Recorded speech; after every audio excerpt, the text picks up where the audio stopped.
नमस्कार, आपण पाहताय झी 24 तास. मी कमलेश सुतार. एडिटर्स पंच आमच्या विशेष सदरामध्ये आपल्या सगळ्यांचं पुन्हा एकदा स्वागत आहे. आज विषय घेऊन आलो आहे बीड जिल्ह्याचा. शरद पवार एकदा बोलताना असं म्हणाले होते कुठेतरी की त्यांना देशातलं सगळं राजकारण कळतं, फक्त बीड जिल्ह्यातलं राजकारण त्यांच्या समजण्याच्या पलीकडचं आहे. शरद पवार असं म्हणताना त्याच्यामागे बीड जिल्ह्याच्या राजकारणाचा एक विचित्र इतिहास जरी असला तरीसुद्धा आजही हे चित्र फक्त शरद पवारांपुरतंच नाही तर इतरांनाही आज कदाचित असंच वाटत असावं की बीड जिल्ह्यात नक्की काय चाललं आहे. पंकजा मुंडे आणि सुरेश धस यांच्यामध्ये गेल्या 2 दिवसांमध्ये पुन्हा एकदा आपल्याला एक प्रकारचा शाब्दिक वार बघायला मिळालेले आहेत दोघांचे. पंकजा मुंडे एका मुलाखतीत म्हणाल्या की त्या सुरेश धसांना वॉर्निंग द्यावी असं पक्षश्रेष्ठींना सांगणार आहेत. तर सुरेश धस यांनी सुद्धा आपण त्यांची तक्रार करणार असल्याचं म्हटलं आहे. पक्षांतर्गत संघर्ष भारतीय जनता पक्षामध्ये पुन्हा एकदा बीड जिल्ह्यात आपल्याला बघायला मिळतोय. बीड जिल्ह्याचं राजकारण हे नेहमीच त्या जिल्ह्याच्या वर्चस्वाचं राजकारण राहिलेलं नाही आहे. महाराष्ट्रात राजकीयदृष्ट्या एपिसेंटर किंवा राजकारणाचा केंद्रबिंदू असणारे जे काही महत्त्वाची ठिकाणं आहेत, जे काही महत्त्वाचे जिल्हे आहेत, त्याच्यामधला महत्त्वाचा एक जिल्हा म्हणजे बीड आहे. बीडमध्ये सगळ्याच पक्षांमध्ये या गोष्टीला पक्षांतर्गत संघर्षाचा एक वेगळा इतिहास राहिलेला आहे. विशेष करून गेल्या 25 वर्षांमध्ये तिथे राष्ट्रवादी विरुद्ध भाजपा किंवा असंही म्हणता येईल मुंडे विरुद्ध पवार असा एक वेगळा संघर्ष बीडमध्ये बघायला मिळाला आणि राज्याच्या राजकारणामध्ये अनेक इंटरेस्टिंग घटना या संघर्षातून आपल्याला बघायला मिळाल्या. पण गेले काही दिवस मस्साजोगचे सरपंच संतोष देशमुख यांच्या हत्येनंतर पुन्हा एकदा राजकारण तापून निघालं आहे. खरं तर ही हत्या ज्या निर्घृणपणे करण्यात आली त्याचा तपास होतो आहे, त्याच्याबद्दल वेगवेगळे आरोप आपण बघतोच आहोत. पण त्याच्या पलीकडे जेव्हा अशी कुठली एखादी मोठी घटना घडते तेव्हा त्याच्या दुसऱ्या बाजूला पडद्याच्या मागे एक वेगळं राजकारणही सुरू असतं. जेव्हा अशी घटना कुठलीही घडते ज्या घटनेचे राज्यभर किंबहुना देशभर पडसाद उमटतात, अशा घटनेत राजकारण झालं नाही तरच नवल. कारण राजकारण्यांचा हा मूलतः स्वभाव असतो की अशा घटनांमधनं आपलं राजकारण कसं पुढे नेता येईल, कसं पुढे रेटता येईल, हा त्यांचा नेहमीच एक प्रकारे राजकीय त्याच्यातनं एक इप्सित साध्य करण्याचा प्रयत्न असतो. याच्यातही काय फार वेगळं होतं आहे अशातला भाग नाही. या सगळ्या प्रकरणामध्ये धनंजय मुंडे यांचा राजीनामा झाला आणि पुन्हा एकदा बीड जिल्ह्यातल्या वर्चस्वाची लढाई नव्याने सुरू होते असं चित्र समोर येतं आहे. थोडा बीड जिल्ह्याचा इतिहास बघायला गेलं, जसं मी म्हटलं की राष्ट्रवादी विरुद्ध भाजप असा संघर्ष राहिला आहे. त्याहीपेक्षा जास्त गोपीनाथ मुंडे विरुद्ध शरद पवार अशी ही एक फार मोठी राजकीय संघर्षाची कहाणी याच्या मागे. 1995च्या विधानसभा निवडणुकांमध्ये महाराष्ट्रामध्ये तत्कालीन शरद पवारांच्या सरकारविरुद्ध गोपीनाथ मुंडे यांनी रान उठवलं होतं. दाऊदचा विषय असेल, शेतकऱ्यांचा विषय असेल, असे अनेक विषय घेऊन गोपीनाथ मुंडेंनी राज्यभर दौरे केले, सभा केल्या, पदयात्रा केल्या. त्याच्यातनं अपेक्षित यश मिळालं. गोपीनाथ मुंडेंचा राजकीय उदय मोठ्या प्रमाणात या निवडणुकीत बघायला मिळाला आणि कुठेतरी राजकीय कटुतेच्या पलीकडची सुद्धा कटुता आपल्याला दोन्ही नेत्यांमध्ये वारंवार बघायला मिळत होती. वारंवार जरी आपण महाराष्ट्राची राजकीय संस्कृती वगैरे बोलत असलो तरीसुद्धा या दोन्ही नेत्यांमध्ये नेहमीच टोकाचा संघर्ष आपल्याला बघायला मिळाला होता. कट्टू त्याच्यानंतर गोपीनाथ मुंडेंचं वर्चस्व फक्त बीड जिल्ह्यापुरतं मर्यादित राहिलेलं नव्हतं. गोपीनाथ मुंडे हे राज्याचे नेते झालेले होते, देशपातळीवर त्यांचं नाव होतं आणि त्याच्यातच बीड जिल्ह्यात जिथे एकेकाळी अत्यंत मोठे मोठे नेते होऊन गेलेले होते, अगदी केशर काकू क्षीरसागर असतील किंवा सगळ्यात पहिले खासदार क्रांतिसिंह नाना पाटील वगैरे इतक्या मोठ्या नेत्यांची बीडला परंपरा असताना तिथे आता या बीड जिल्ह्यावरती एक हाती जर कोणाचा अंमल होता किंवा एक हाती कोणाची ताकद होती तर ती होती गोपीनाथ मुंडे यांची. गोपीनाथ मुंडे राज्यातल्या भाजपचंही नेतृत्व करत होते आणि इथून खरं तर हा संघर्ष पुढच्या काळात वाढत गेला आणि त्याला खरं चॅलेंज मिळाल्यानंतर पक्षाच्या बाहेरनं किंवा राष्ट्रवादीतनं फार तसं चॅलेंज कदाचित गोपीनाथ मुंडेंना होत नव्हतं. बीड जिल्ह्याला नेत्यांच्या बाबतीत म्हणायचं झालं तर प्रॉब्लेम ऑफ प्लेंटी होता. बीड जिल्ह्यामध्ये अनेक पक्षांचे अनेक मोठे मोठे दिग्गज नेते याच जिल्ह्यातनं येत होते. राष्ट्रवादीतही अनेक नेते होते ज्यांचा आपापसामधला संघर्ष होता, त्याच्याकडे मी येणारच आहे आपापसातल्या संघर्षाकडे. पण याच्यामध्ये गोपीनाथ मुंडे यांना चॅलेंज देण्यासाठी खऱ्या अर्थाने जो चॅलेंजर कोणी आला असेल तो त्यांच्याच घरातून आला. धनंजय मुंडे यांनी काकांविरुद्ध बंड केलं. ते थेट शरद पवारांच्या राष्ट्रवादी काँग्रेसमध्ये गेले आणि तिथे त्यांनी काकांना चॅलेंज केलं. पुढे ते पंकजा मुंडेंच्या विरोधात लढले, त्यांना हरवलं आणि गोपीनाथ मुंडेंच्या निधनानंतर धनंजय मुंडे आता बीड जिल्ह्यावरच्या आपल्या काकांचा जसा एक हाती अंमल होता, एक हाती पगडा होता, तो प्रस्थापित करण्याचा प्रयत्न करत होते. पंकजा मुंडेंच्या पराभवाने कदाचित त्यांना त्यांची वाट अधिकच सुकर झाल्यासारखं वाटत होतं. हा झाला प्रश्न भारतीय जनता पक्षातला किंवा मुंडेंच्या अंतर्गत संघर्षातला. पण दुसरीकडे एक संघर्ष जो होता तो राष्ट्रवादी काँग्रेस पक्षाचा होता. कारण तिथे भाजपला चॅलेंज करणारा सगळ्यात मोठा पक्ष हा अर्थातच राष्ट्रवादी होता. पण राष्ट्रवादीच्याही नेत्यांची मांदियाळी तिथे होती.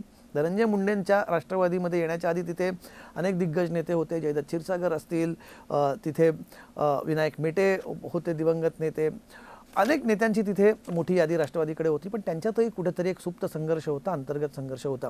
याच बीड जिल्ह्यामध्ये एकेकाळी शरद पवारांच्या निकटवर्ती असणाऱ्या दिवंगत विमल मुंदडा यांच्या सुनबाई नमिता मुंदडा या देखील निवडणुकीच्या तोंडावरती भाजपवासी झाल्या। त्यांचंही कारण होतं धनंजय मुंडेशी त्यांचं कुठेतरी राजकीयदृष्ट्या त्यांच्या असलेले मतभेद। हे सगळ्या गोष्टी बीडमध्ये राष्ट्रवादी काँग्रेसमध्ये आपल्याला बघायला मिळत होत्या आणि धनंजय मुंडेंच्या येण्याने एक आणखी नवा खेळाडू राष्ट्रवादीमध्ये त्यानिमित्ताने आला आणि कुठेतरी धनंजय मुंडेंना ज्या प्रकारे झुकतं माप पक्षामध्ये मिळत होतं, अजित पवारांचे निकटवर्ती होते, त्यांना थेट विरोधी पक्षनेते करण्यात आलं होतं, त्यामुळे राष्ट्रवादीत सुद्धा हा अंतर्गत संघर्ष आपल्याला बघायला मिळत होता। त्यामुळे दोन्ही पक्षांमध्ये, भारतीय जनता पक्षामध्ये एकीकडे, दुसरीकडे राष्ट्रवादी काँग्रेस पक्षामध्ये सुद्धा एकमेकांच्या विरोधातल्या संघर्ष, इतकाच तीव्र संघर्ष आपल्याला राष्ट्रवादी काँग्रेसमध्ये बघायला मिळत होता।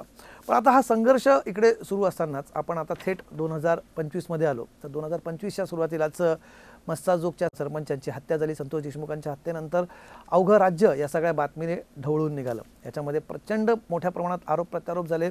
महाराष्ट्रामध्ये महायुतीचं सरकार होतं, ज्याच्यामध्ये भारतीय जनता पक्षासोबतच राष्ट्रवादी काँग्रेस पक्षही होता, पण मूळ आरोप जे होत होते धनंजय मुंडे यांच्यावरती होत होते आणि धनंजय मुंडेवरती आरोप कोण करत होतं, तर ते भाजपचेच आमदार सुरेश धस करत होते।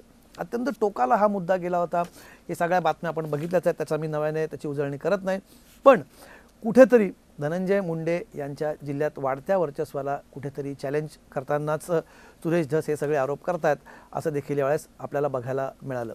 सुरेश धस यांनी फक्त या केसमध्ये धनंजय मुंडे आणि वाल्मिक कराड यांच्या जवळीकीबाबतच आरोप केले नाहीत, तर धनंजय मुंडे यांना थेट निशाणा करताना त्यांनी कृषी मंत्रालयातले भ्रष्टाचार, पीक विम्यातले भ्रष्टाचार असे अनेक मुद्दे बाहेर काढले।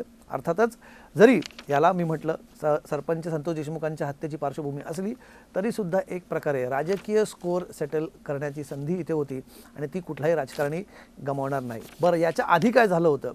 पंकजा मुंडे यांचं कमबॅक झालं होतं राज्याच्या राजकारणामध्ये। Pankaja Munde back to back निवडणुका हरल्या। त्या निवडणुका हरल्यानंतर त्यांना पक्षाने परिषदेवरती संधी दिली।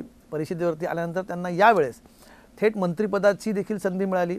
एकाच घरातून, एकाच जिल्ह्यातून दोन दोन मंत्री बीड जिल्ह्याला यावेळेस मिळाले। धनंजय मुंडेही मंत्री झाले, पंकजा मुंडेही मंत्री झाले। असं क्वचितच महाराष्ट्राच्या राजकारणात घडलं असेल ते यावेळेस बीडमध्ये बघायला मिळत। त्यामुळे पुन्हा एकदा या संघर्षात इंटरनल संघर्ष तर आपल्याला समोर बघायला मिळालाच। दोन दोन मुंडे असताना इथे त्यांना चॅलेंज न केलं गेलं तर इतरांच्या राजकीय भवितव्यावरती कुठेतरी प्रश्नचिन्ह उभं राहू शकतं। या विचारातून देखील त्यांना चॅलेंज करण्यात येत असल्याचं आपल्याला या निमित्ताने म्हणता येईल। बरं, या सगळ्यांना आणखी एक महत्त्वाची पार्श्वभूमी होती आणि ती होती या जिल्ह्यामध्ये असणाऱ्या एका सुप्त जातीय संघर्षाची। खरं तर बीड जिल्ह्याचा जर आपण एक थोडक्यात आढावा घ्यायचा झाला तर तिथलं जातीय समीकरण कसं राहिलं, बीड जिल्हा हा फक्त दोन पक्षांपुरता, दोन पक्षातल्या संघर्षांपुरता मर्यादित राहिलेला नाही। अर्थात इतका उघडपणे संघर्ष पूर्वी नसला तरीसुद्धा राजकीयदृष्ट्या तो संघर्ष होता, हे आपल्याला बघायला मिळतं। आकडेवारी बघितली तर बीड जिल्ह्यामध्ये मराठा समाज साधारणपणे 7 ते 7.5 लाख आहे, वंजारी समाज 4.5 ते 5 लाख आहे, मुस्लिम, दलित आणि माळी वगैरे इतर समाज तिथे आहेतच। पण मुळात हे राजकारण म्हणत असताना मग तिथल्या स्थानिक स्वराज्य संस्था असतील, तिथले कारखाने असतील, शिक्षण संस्था असतील, त्याच्या वेगवेगळ्या राजकीयदृष्ट्या महत्त्वाच्या असणाऱ्या संस्थांवरती कोणाची ताकद असावी या सगळ्या मुद्द्यांचा संघर्ष तिथे होता। मनोज जरांगे पाटील यांच्या मराठा आंदोलनाच्या वेळेस सुद्धा हाच बीड जिल्हा या आंदोलनाचा केंद्रबिंदू राहिला होता। त्यामुळे या जिल्ह्यामध्ये नव्याने पुन्हा एकदा आपल्याला, किंवा नव्याने म्हणण्यापेक्षा अत्यंत उघडपणे अगदी लहान मुलांपर्यंत जाईल इतका आपल्याला जातीय संघर्ष या निमित्ताने बघायला मिळाला होता आणि कुठेतरी त्याही संघर्षाची एक किनार या सध्याच्या परिस्थितीला आपल्याला बघायला मिळत आहेत। बरं, आता परत पंकजा मुंडेंकडे येतो। पंकजा मुंडेंचा राजकीय कमबॅक झाल्यानंतर आता बीड जिल्ह्यातल्या इतरही नेत्यांना, त्यातही विशेष करून मराठा समाजातल्या काही नेत्यांना त्यांना चॅलेंज करणं तिथे स्वाभाविक होतं। पुन्हा एकदा इथे प्रकाश सोळंकेंचा एक वेगळा अँगल होता, त्यांचा धनंजय मुंडेंना विरोध असणं, वेगवेगळ्या नेत्यांचे आपापसातले जे इथले संघर्ष राहिलेले आहेत, मग तो संदीप क्षीरसागर विरुद्ध धनंजय मुंडे असतील, किंवा प्रकाश सोळंके विरुद्ध धनंजय मुंडे असतील, किंवा पंकजा मुंडे आणि धनंजय मुंडे यांच्यामध्ये काही वर्षांपूर्वीचा संघर्ष असेल, जो आता थोडासा निवळला आहे किंवा ते एकत्र आल्यामुळे तो निवळला आहे असं आपण म्हणू शकतो, किंवा म्हणायला थोडासा वाव आहे, खरं कुठं त्यांना माहिती, पण त्यांच्यातही संघर्ष होता। हे आपापसातले सुप्त संघर्ष इथे आहेत आणि पुन्हा या निमित्ताने संतोष देशमुख यांच्या हत्येनंतर, त्यांच्या तपासानंतर त्याच्यातले आलेले जे अत्यंत ज्या विकृत पद्धतीने ती हत्या करण्यात आली त्याच्यातले डिटेल्स असेल, त्याच्यामध्ये मिळणारा राजकीय आश्रय असेल, राजकीय गुंडगिरीचा मुद्दा असेल, हे सगळे मुद्दे समोर आले आणि त्याच्यातून कुठेतरी त्या दबावाखाली धनंजय मुंडे यांना राजीनामा द्यावा लागला. राजकारणामध्ये एखाद्याचा जेव्हा राजीनामा होतो तेव्हा आपसुकच नवीन राजकारणाला तिथे वाट तयार होते आणि त्याच वाटेतून आता कुठेतरी पुन्हा एकदा बीडमध्ये नवा संघर्ष तयार होताना आपल्याला दिसतोय. धनंजय मुंडे आउट आहेत, पंकजा मुंडे इन आहेत, पण पंकजा मुंडे इन होताना त्यांना पुन्हा एकदा पक्षांतर्गत चॅलेंज होताना आपल्याला बघायला मिळेल आणि आगामी काळामध्ये हा संघर्ष कदाचित आणखी वाढायला मिळेल. ज्या प्रकारे पंकजा मुंडे यांनी धस यांना एक प्रकारे आपण पक्षश्रेष्ठींकडे जाऊ अशी ताकीद दिली आणि त्यांच्या विरोधात पुन्हा एकदा शड्डू टोकून ते उभे राहत आहेत, याचा अर्थ धनंजय मुंडे आता कदाचित राजीनाम्यानंतर धस यांच्या टार्गेटवर नसले तरीसुद्धा आगामी काळात पंकजा मुंडे यांच्यावरती ते इतक्याच कठोरपणे टीका करतील, इतक्याच कठोरपणे, इतक्याच आक्रमक पद्धतीने ते त्यांच्यावरती टीका करू शकतात आणि याच्यातून पक्षांतर्गत एक वेगळा संघर्ष आपल्याला नक्कीच बघायला मिळू शकतो. बीडचं राजकारण मी परत सांगतो, शरद पवार जसं म्हणाले देशातलं इतर कुठल्याही भागातलं राजकारण समजू शकतं, बीडचं राजकारण समजून घेणं खूप कठीण आहे. आगामी काळामध्ये हाच संघर्ष आपल्याला बीड जिल्ह्यात बघायला मिळणार आहे. पण या संघर्षातनं आगामी काळामध्ये नवीन नेतृत्व जमवायला येत आहे, कारण आता या पटावरती एक नवा खेळाडू आला आहे. हा खेळाडू अर्थातच सुरेश धस आहेत. त्यांनी पुन्हा एकदा आपला राजकीय इनिंगचा कमबॅक केलेला आहे आणि यावेळेस मात्र ते थोडेसे हटण्याच्या मूडमध्ये आहेत असं दिसत नाहीत. त्यामुळे त्यांच्या राजकीय ॲम्बिशन्सला आता दुमारे फुटलेले आहेत. पंकजा मुंडेंना कमबॅक करायचं, शिवाय इतरही नेते आहेत जिल्ह्यातले ज्यांना आपली ताकद दाखवायची आणि बीड जिल्ह्याचं महाराष्ट्राच्या राजकारणात असलेलं स्थान ह्याच्यावरच त्यांचं राजकीय भवितव्य अवलंबून आहे. त्यामुळे महाराष्ट्रातल्या इतरही नेत्यांचं बीडकडे लक्ष असणार आहे. त्यामुळे बीड आगामी काळामध्ये पुन्हा एकदा तितकाच हॅपनिंग जिल्हा असणार आहे. एडिटर्स पंचमध्ये आज आपण इथेच थांबतोय. उद्या पुन्हा भेटूया महाराष्ट्राच्या राजकारणातल्या एखाद्या महत्त्वाच्या विषयाचं विश्लेषण करण्यासाठी. तुम्ही बघत राहा झी 24 तास.